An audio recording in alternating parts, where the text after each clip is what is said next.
Good afternoon, friends. So, I think we have covered our Frened apparatus, right? What is a Frened apparatus? First one we have seen how to find out the Frened apparatus if you are having a unit speed curve.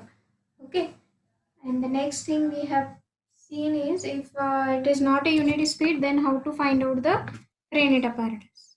Okay, so now let us see the next concept, that is an isometry. This definition I think already you have studied in the functional analysis. What is an isometry? It is a mapping F from E3 to E3 such that for all points P and Q belongs to E3, distance between FP and FQ should be equals to distance between P and Q. So what is an isometry? It is a mapping F from E3 to E3 itself, and for any point P and Q from the domain, what should be the distance between FP and FQ? It should be exactly equal to distance between P and Q. Okay, so distance between P and Q should be exactly equals to distance between FP and FQ. If this condition holds, then we say that F is a isometry. What is the meaning of this? That means if you are having F images of P and Q, distance between F images of P and Q is exactly equal to distance between P and Q. Okay. If you are having the F images of anything, the distance between those two things should be exactly equal to distance between the original points P and Q. That means we are having any 2 points P and Q. After applying a mapping F, here it will be FP, FQ. So whatever the distance between these two, there should be exactly the same distance between P and Q. So this is called an isometry. So now let us see what are the types of isometry. There are so many types, but originally we are going to study translation, rotation and orthogonal transformation. Okay, in this differential geometry we will see the three things. First one is translation, second is orthogonal transformation, and third one is rotation. So let us go one by one. So what is a translation? We will see. I hope you have studied this translation in the complex analysis. Yes. So what is a translation? If I want to define it, translation is a function that moves every point with a constant distance in a specified direction. It can also be interpreted as the addition of a constant vector at every point of a bar and at every point. If a bar is a fixed vector in E3, then mapping T that adds a bar to every point P of E3, that is, if you want to write down, it will be TP is equals to P plus A. What is a translation? Translation is a mapping which adds a constant vector A to every point P of a E3 space. So T is also one type of a isometry. It is a type of isometry. So T will be also mapping from E3 to E3. So any points P and Q from E3. So for any point P, we have a one constant vector A which will be added to a point P. After adding to a point P, the resultant will be P plus A. That is, it is a function which adds one constant part or one constant number to every point P of a E3 space. So this condition should be true for every point P of a E3 space. P of P should be P plus A. Okay. So what is the definition? Translation is a function that moves every point with a constant distance in a specified direction. It can also be treated as addition of a constant vector to every point P of a E3 space. Okay. That moves every point P to with a constant distance in a specified direction. Okay, with a constant distance A and in the some specified direction. Okay, so this kind of a isometry is called a translation. Okay, and how it is defined? TP is equals to P plus A. Okay, so now we have to verify whether it is this translation T is a isometry. Okay, what is this translation? It just move every point P with a constant distance in a specified direction. If you are having any point P in the E3 space in the domain, what should be the image of that? P plus A. And this should be true for every point P of a E3 space Suppose I have 1 plus some constant number 2, 1 plus 2, 2 plus 2, 3 plus 2, and so on. So in this way, this is called a translation. I hope you have remembered in the complex analysis. Suppose we have, this is what one figure. Now if I want to have a translation, so I will translate this in such a way that the figure will be the same, but it will be translated to some another distance. So it is at origin, it will be some shifted to another part, but whatever the images we are getting, they are same. Okay, for every point P, यहाँ पे हमने क्या add किया, some constant, suppose 2. So here also we have added some constant number 2, and so on. So here also this was negative, so now we have added some constant, so it will be in the positive side of x-axis. Okay, so suppose we have, I don't know how I am going to, suppose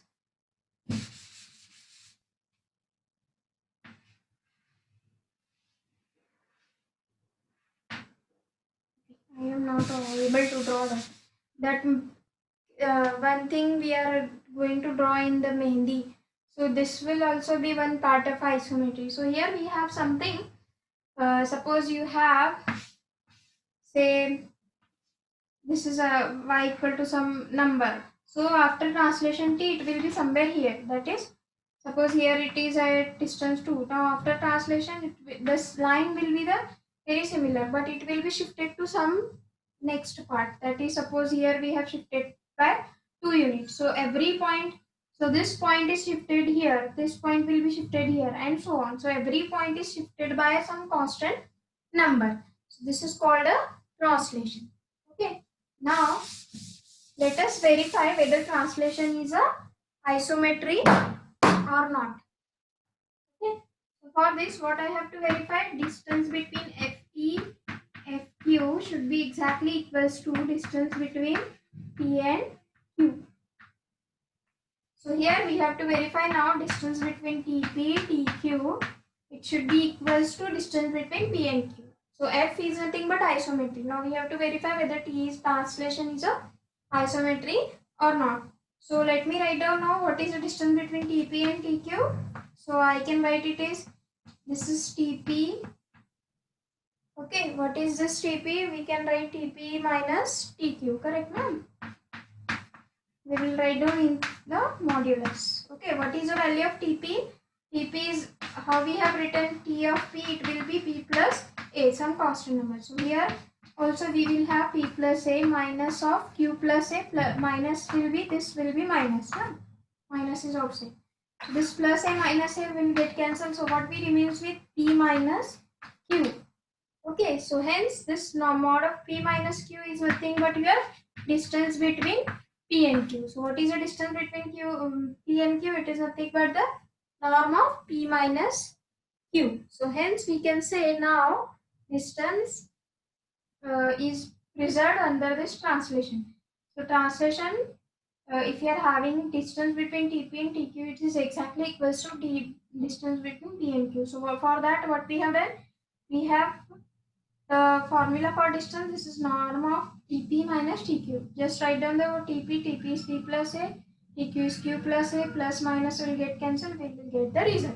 So from this, we can say that the translation T is a isometry. If translation T is isometry, now let us go for the next one. That is, we'll see now what is a rotation. Okay, rotation is also one type of a isometry. Okay, so let us have, this is our x, y, z, correct? Now,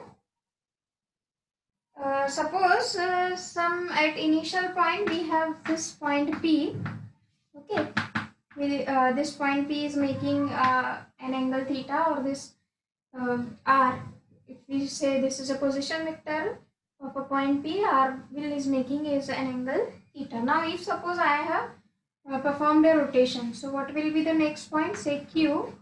So after rotation, let me have the, I have rotated this by an angle phi, correct? So this is what our x, y, z axis. Okay, x, y, z.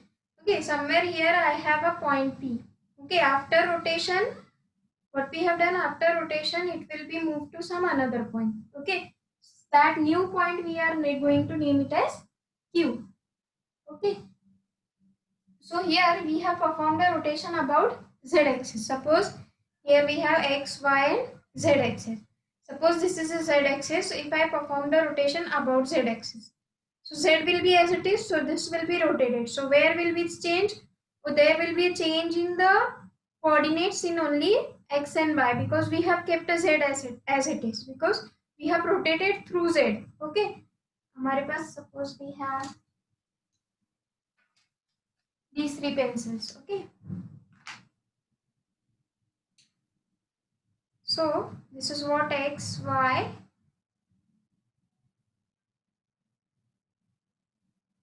and z axis, correct?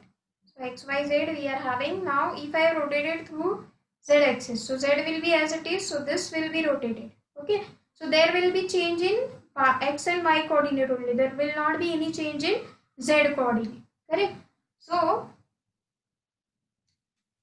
now we have to find out what is the change, because initially we have P is making an angle theta. After rotation through an angle phi, it is moved to some position Q. Now let me write down the coordinates of P. Let me write down it is P1, P2 and here it is Q1, Q2. Okay. So let me draw this. So what will be this? This will be our P1, correct? So this whole will be our y coordinate, that is P2.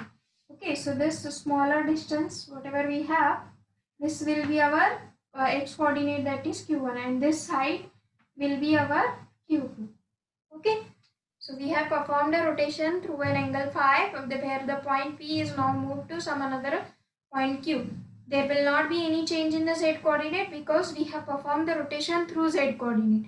Those who remember in the classical mechanics, we have studied how to perform the rotation about a particular axis. Correct now? We have performed the rotation about a x, y or z axis. Those who remember, you can directly write down what are the coordinates, right? So now we have to write down the what is a change. Now let me write down what is cos of phi plus theta. What will be cos of phi plus theta? Cos of this angle, cos of phi plus theta will be, what is the resultant of cos of phi plus theta? That will be adjacent side. What is adjacent side? This is a Q1 is a adjacent side divided by. Okay, what is a divided by? What we have to write down the hypotenuse. So for that we will write down the hypotenuse is r. So this distance will be the same, no, r.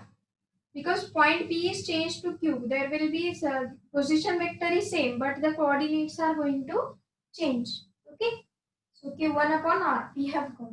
Okay, so now let me write down the formula. If you understood this image, so let us try to write down what is a change. That means now we have to find out the coordinates Q1, Q2 in terms of P1, P2. Because we don't know the new position Q1, Q2 of the coordinate, that is a Q. Now we have to find out the position, that is Q. That means if we have to find out Q1, Q2, Q3. Q3 will be same because there is no change in Z. So now let me write down Q1 is equal to, we have obtained it as r cos of theta plus phi. Now if you remember the formula for cos of a plus b, we can write cos theta cos phi minus sin theta sin phi. Okay, so now we must know what is cos theta, cos phi and all those things, so that we can write down. Now let me write down what is a cos phi from the figure. Now if you go through the figure, you can see what will be the value of cos phi.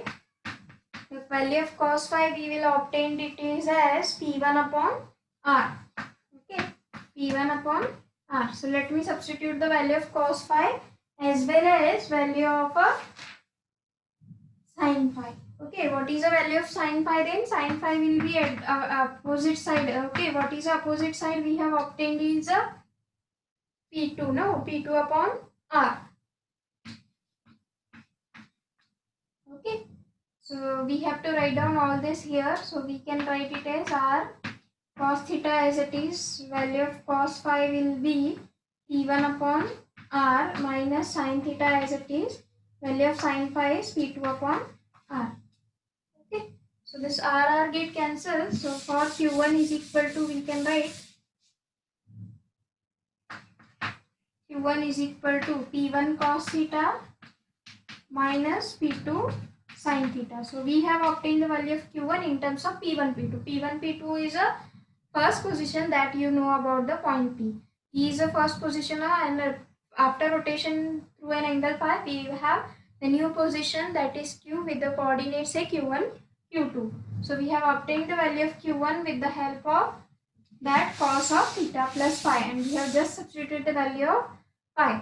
And here also we know the value of theta, because an angle theta is made by that position vector r or the point P with the positive direction of x-axis. So angle theta we know, but we don't know how to find out a phi, because for that we have substituted the value of cos phi and sin phi. Okay.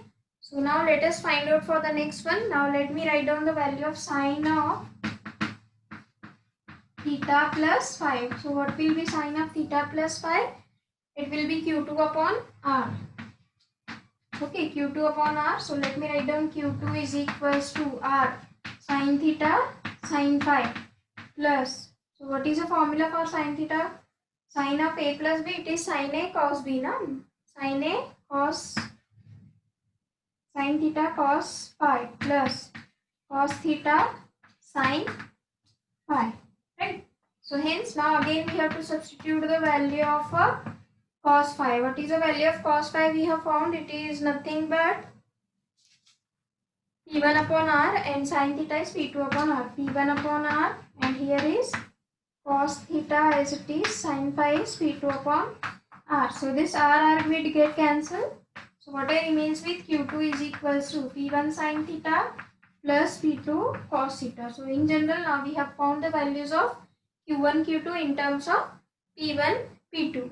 And as I told you that there will not be any change in the Z coordinate, because we have performed the rotation about the Z coordinate. Those who don't remember how to perform the rotation about Z coordinate, go back to the classical mechanics notebook where we have written the rotation through x, y, z coordinate. We have performed the 3 rotations so that we can find out the value of a new coordinate. That is, if P is the initial coordinate, after performing a rotation it will be shifted to some coordinate Q, and the rotation is through an angle phi. So hence now we are getting this result. Okay, now we have to write down this in terms of matrices.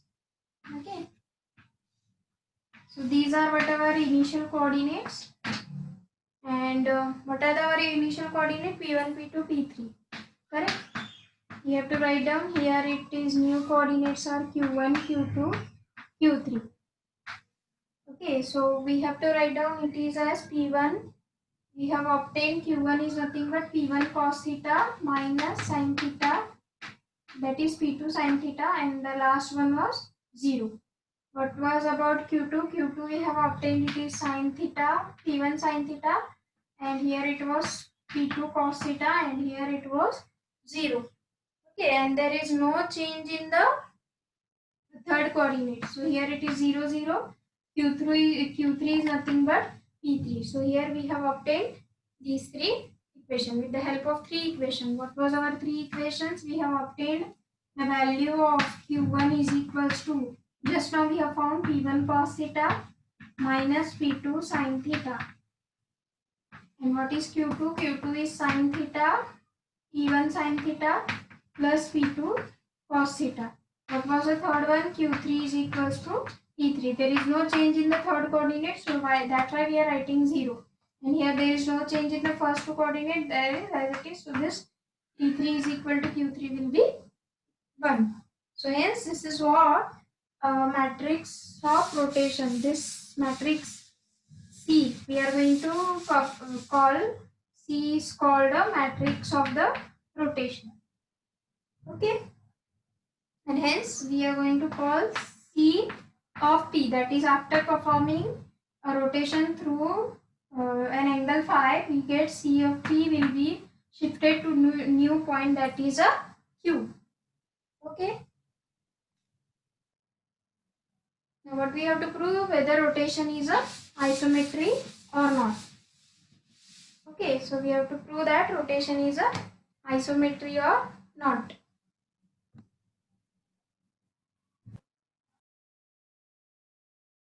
Let us see whether the distance between CP, CQ, whether it is equals to distance between P and Q.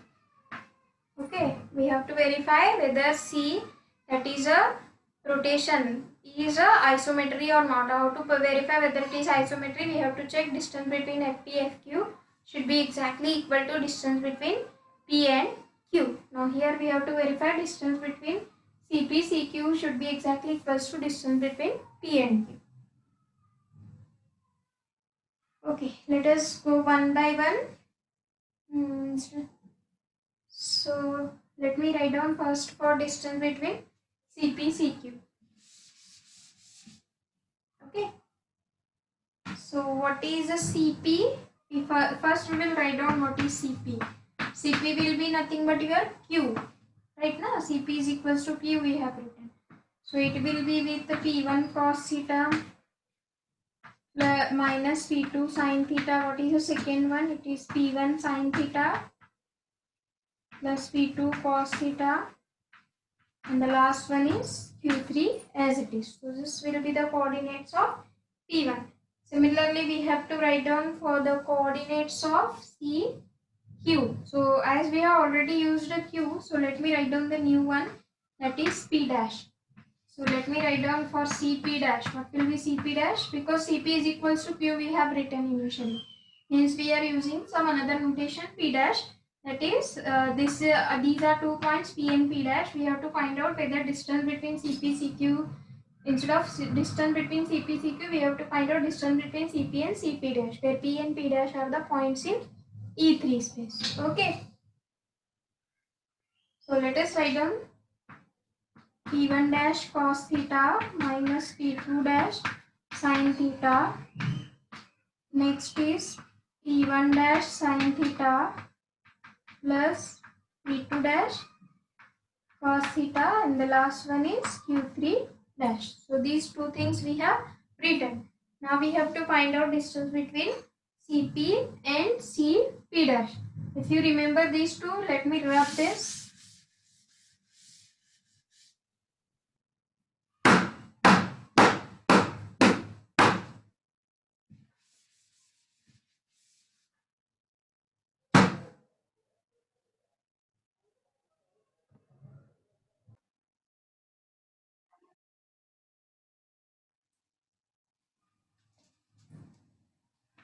Okay, let us write down now.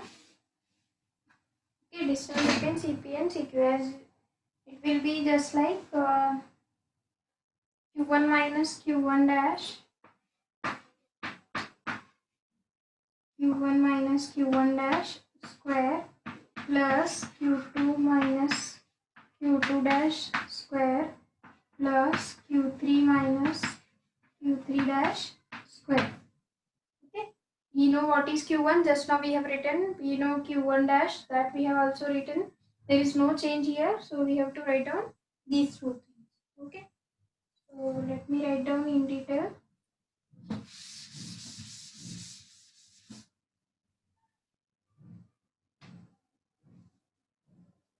So what we have is nothing but P1 cos theta minus P2 sin theta. Okay, this is what P1 cos theta minus P2 sin theta, minus we have to write it as P1 dash cos theta minus become plus P2 dash cos sin theta. It's a square. Second is with P1 sin theta plus P2 cos theta minus P1 dash sin theta plus P2 dash cos theta square. And the last one will be as it is, P3 minus Q3. Q3 minus q3 dash square. Okay, and this q3 and q3 dash are nothing but here p3 and p3 dash.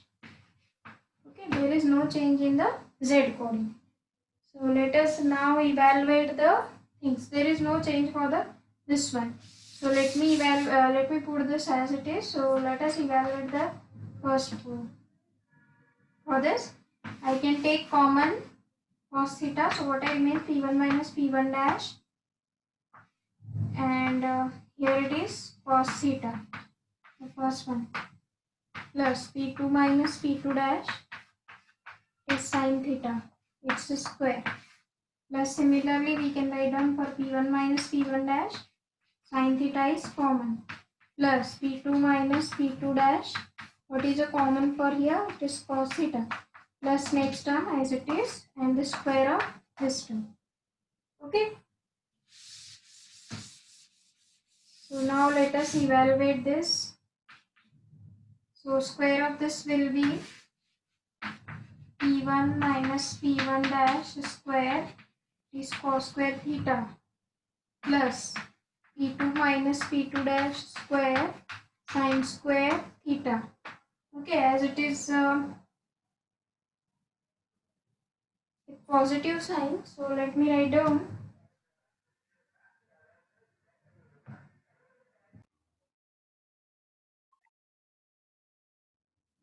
what remains, it is plus 2, as it is with a negative sign.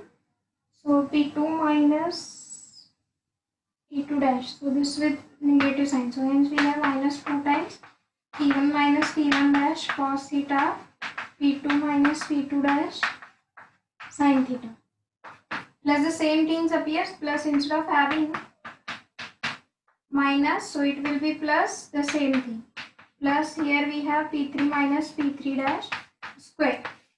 Okay, so now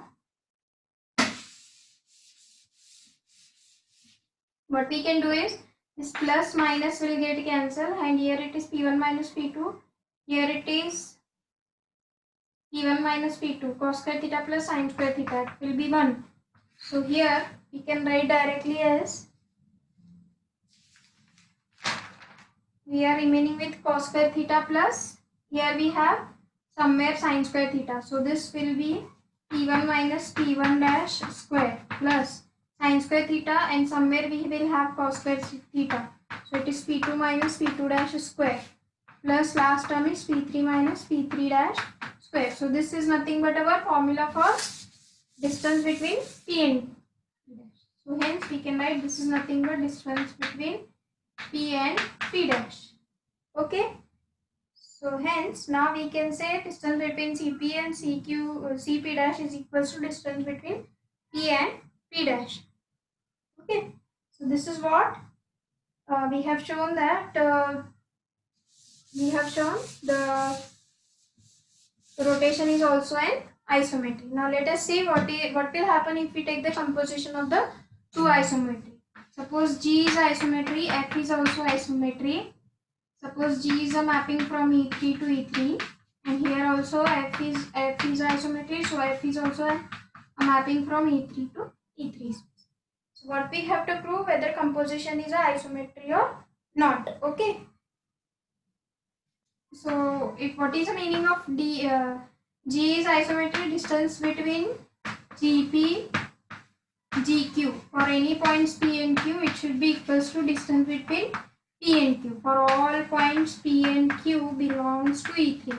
Everything is happening here in the E3 space. So next, distance between FP, FQ should be exactly equals to distance between P and Q, as we are assuming that G and F are isometry. Okay. Now we have to find out what will be G composite F. What will be G composite F, as domain codomain said.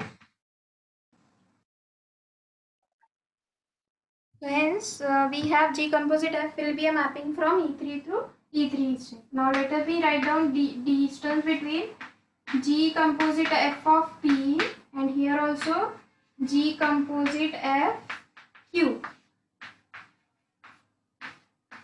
Okay, now if you see this, we can write the composition G composite. Now I can write f of p, and here it is G F Q by using composition. Now if you see carefully, what is G of any point, because Fp is also in E3 space, Fp is also in E3, P is also in E3, Q is also in E3, Fp, Fq, Gp, Gq, everything is in E3.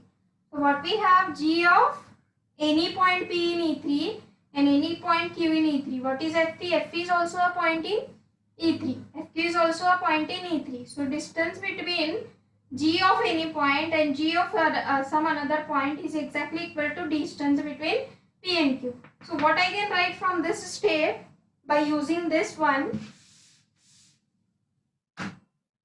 so it will be equals to distance between Fp, Fq, the points itself. Distance between G images of point is exactly equals to distance between the points itself. Now here again we have to use this. After using this, I can write this is exactly equals to distance between P and Q. Hence distance between GFP, G composite FQ is exactly equal to distance between P and Q. So here we can say composition of isometry is also an isometry. Okay. And for you, I will give a homework that you have to verify whether this set of all isometry forms a group or not. Because just now we have proved G composite F is isometry. It means that it will follow the closure property. You have to verify whether it has an inverse, whether it has an identity. As it is going to satisfy the property of a closure, we can easily verify the property of associativity, and next we can verify whether it have identity and inverse. Okay. So now let us go for the next one. If I find SNTR translation, we are provided that SNTR translations. Okay. Next we have to prove that ST is equal to TS is a translation. ST is equals to TS is a translation. We have to verify next thing. If T is a translation by vector A, we have to prove that T inverse is a translation by a vector minus A. Okay. Next we have to prove that for any 2 points P and Q, TP is equals to Q. That means whatever the new points here we are obtaining, these 2 points are unique. Okay.